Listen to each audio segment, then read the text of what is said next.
Hi everyone, thought I'd just give you a quick video on how I chose my Audi. So obviously started off at the Audi site, scroll down until you see build your Audi. Obviously hit that and it's going to give you option of all the cars, i.e. so you got the e-tron, you can scroll along and see the different versions. Keep scrolling down, e-tron GT, Audi A1, Audi A3.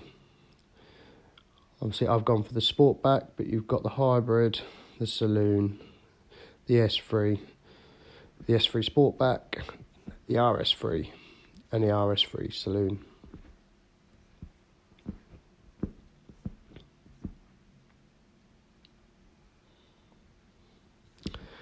So here's a new Audi A3. Obviously you need to hit start new configuration.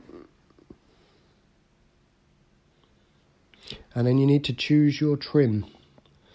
So you have the Technique with the 16 inches, the LED lights, the MMI, obviously you get a standard in all the models. Then you have the Sport, you get 17-inch wheels. Audi Drive Select, twin leather seats. Then you got the S line, which I nearly did go for to start with. 18-inch wheels, and then you've got the Edition1, which has a 19, the black styling plaque. Obviously the virtual cockpit. It just comes with everything you need. I would have gone for the Vorsprung, but it wasn't available at the time. So then you choose your engine. Now this is a bit confusing, this bit. You can scroll down and go through every single engine, picking and choosing from the 30 TFSIs, the 35 TFSIs, the TDIs. Just gives you the little price ranges next to it. But when you get to the bottom, you'll realise if you just start at the top, you will see you can actually just go to the model you want, Edition1, and then just pick petrol and whether you want a manual or a automatic, and obviously I wanted a manual. So then you need to choose your look. So the colours they do are pretty good. You know, the only free one is the white at the top, which is a solid finish, but you got the Python yellow, the Glacier whites, obviously you got the Mythos black, and I chose the turbo blue because it worked a lot better for me in my situation.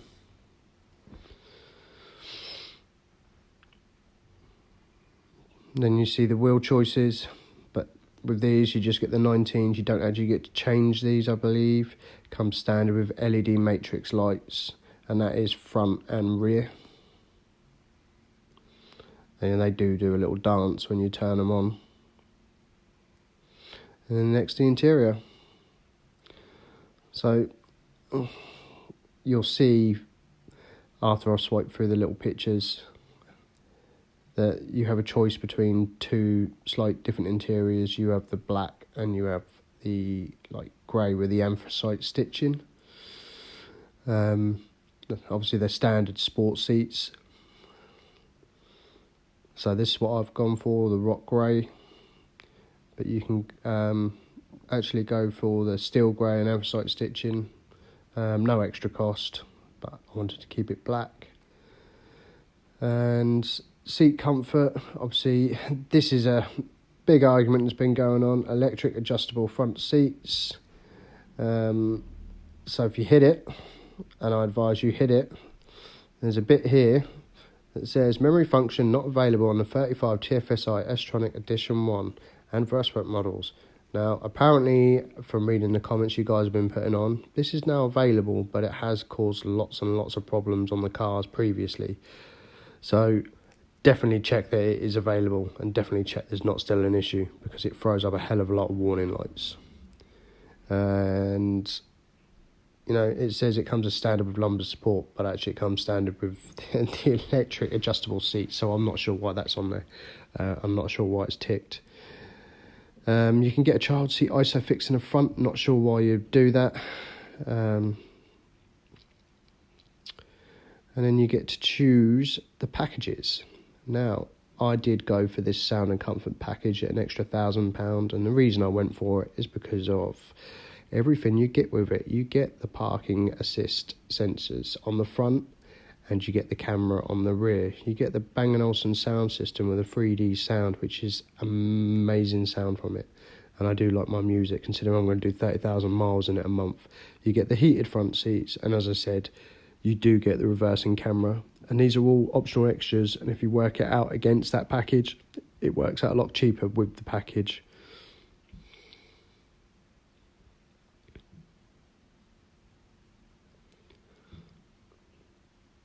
So next is your accessories. So you got your wheels and tyres, you get your standard toolkit. Obviously you can have your tool and jack, or you can have a spare wheel. I've just got a tyre repair kit on mine. You know, your headlights come standard on these, which are the LED matrix headlights, and they do a little dance.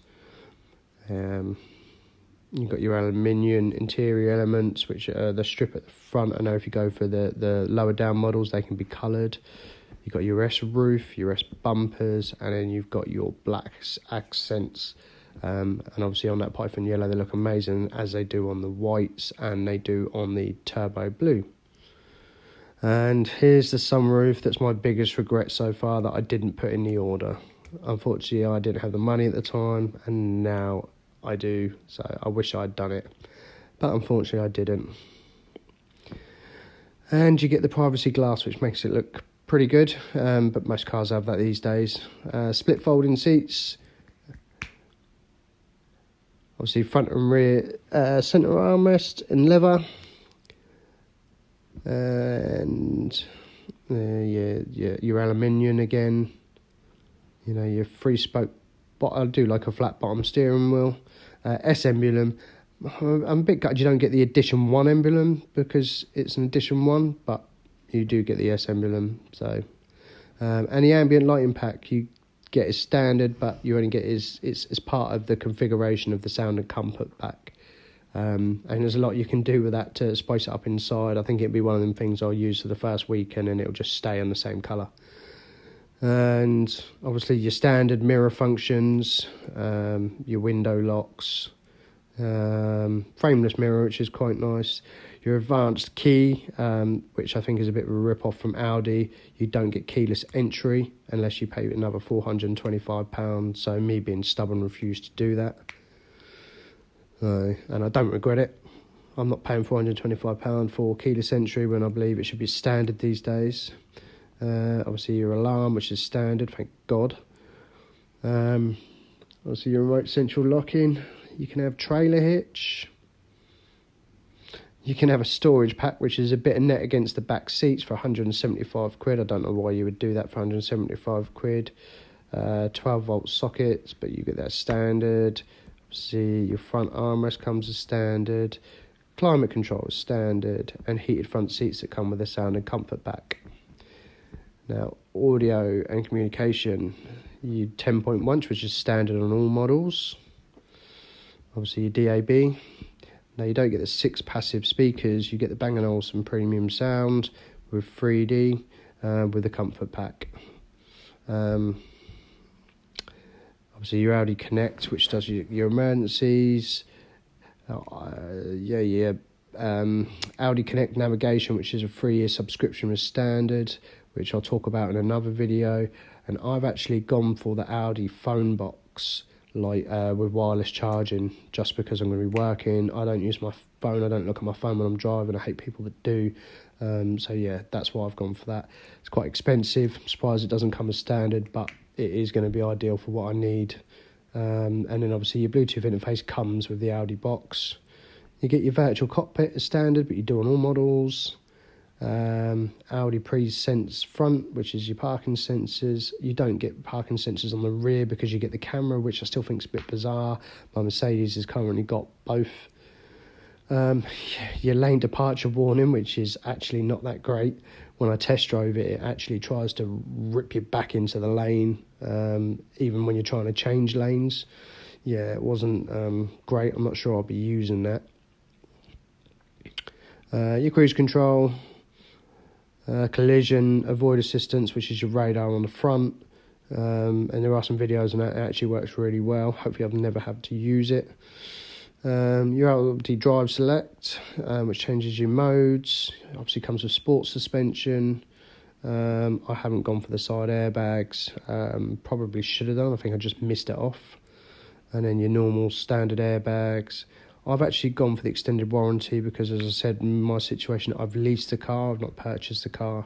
And I've got it for just over 3 years, so I didn't want the warranty running out whilst I was in lease with it, because actually it still comes back at me. So you've got your other little bits of accessories. You've got your wheel caps, your lights. Apparently they do get some door lights in there. You've got your bike racks, your rails, your kayak, roof stuff, bike frames, your bike mounts. You can get a child seat from them. Your child underlay, and then your floor mats, stuff like that. Nice Audi cover if you're keeping it indoors, or if it's in an underground car park and you just want to show it off under the cover. And all your little bits and bobs. And get an air freshener for a tenner. Mud flaps, if you like the boy racer style. You can get a traffic cam for £700. Oh, and an espresso cup holder. And here's my Audi. And this is the exact one that I purchased. This is how I got to it. It's, really excited to be picking it up, hopefully, touch wood, next week. 6-speed, 150 PSI. It's probably the slowest car I've actually owned. It says it does 140. I don't want to be doing that kind of speed. I won't be doing that kind of speed. And you can, if you do this, save the code, so you don't have to keep redoing this configuration. Once you've got it, you just hit it and it'll just come back. But all I would say is make sure you do speak to dealers and lease companies. But I would say I went through Audi in Chandler's Ford, and I spoke to a guy through Brad who was brilliant. Thanks for watching.